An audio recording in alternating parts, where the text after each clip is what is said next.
How many people think they understand what racism is? Show of hands. Come on, you think you know. I'm not suggesting I know. I just have a couple of definitions that kind of came to me as I thought about it. How many people think there are white racists? That there are white racists out there? How many think there are black racists out there? Okay. Now, this is an interesting thing because this becomes important as we begin to define concepts. Now, I do that.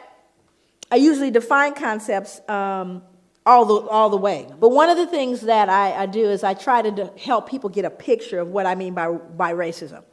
So tell me how it is. I'm going to first category is white racism, then we'll deal with black racism. So white racism. Tell me the ways in which white racism adversely impacts the lives of black people.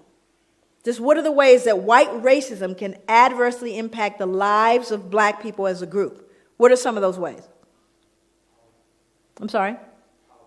Power, but how is that defined specifically? Education, okay. I'm sorry? Economically, employment.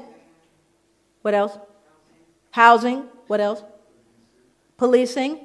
Why are we here today? Healthcare, okay. Now, we could actually kind of grow that list.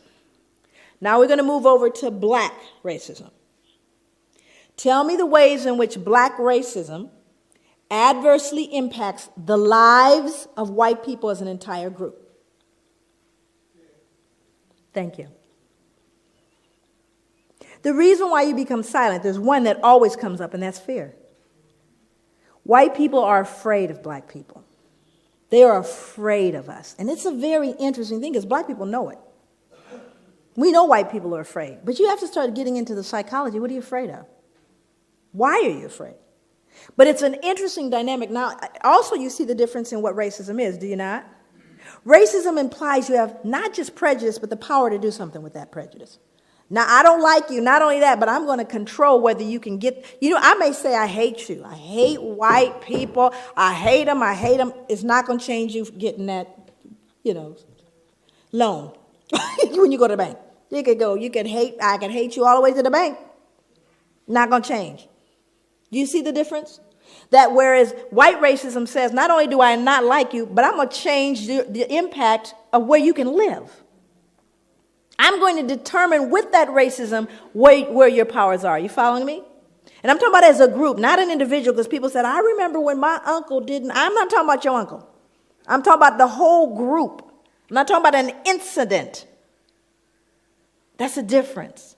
But white people are afraid. So let's get into how this fear impacts criminal justice. Because if white people in this room are afraid of black people, guess who else is afraid of black people? Only they have guns. So, now let's look at what he said. Simply put, white cops are afraid of black men. We don't talk about it. We pretend it doesn't exist. We claim color blindness. We say white officers treat black men the same way they treat white men, but that's a lie. And here's a big one. In fact, the bigger, the darker the black man, the greater the fear. Any big black men in here? You got a big old bullseye on you, even if you got the suit on. And it's the truth, because statistics bear it out. The African community knows this. Hell, most whites know it. Yet, even though it's essential, if not the defining ingredient in the makeup of police racism, white cops won't admit it to themselves or to others. He goes on to talk about actually learning it in the academy.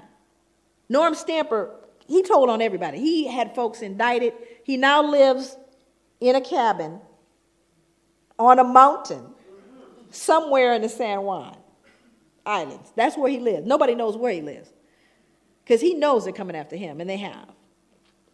This is a statement from the book also. Race and class discrimination are all too real in every phase of the criminal justice system, from arrest to sentencing. Impoverished black defendants, and this is going to sound familiar to you, are far more likely to wind up on death row than richer middle-class whites, or the 3,000, and of the 3,700 inmates now awaiting execution nationwide, 43% are African American. Black defendants are not accorded the same due process rights as whites. Their cases are not given the same scrutiny and consideration afforded to white defendants.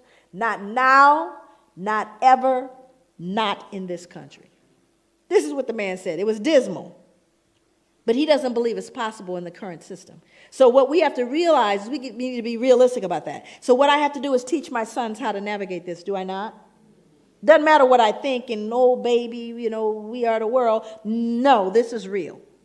You do have a bullseye on you. When you're in the elevator with the only white woman there, and you're the big black man, she's clutching her purse and she's worried. That's a reality. And if you startle her too much, it used to mean you get lynched. Matter of fact, I think she could scream rape now and you'd get taken down.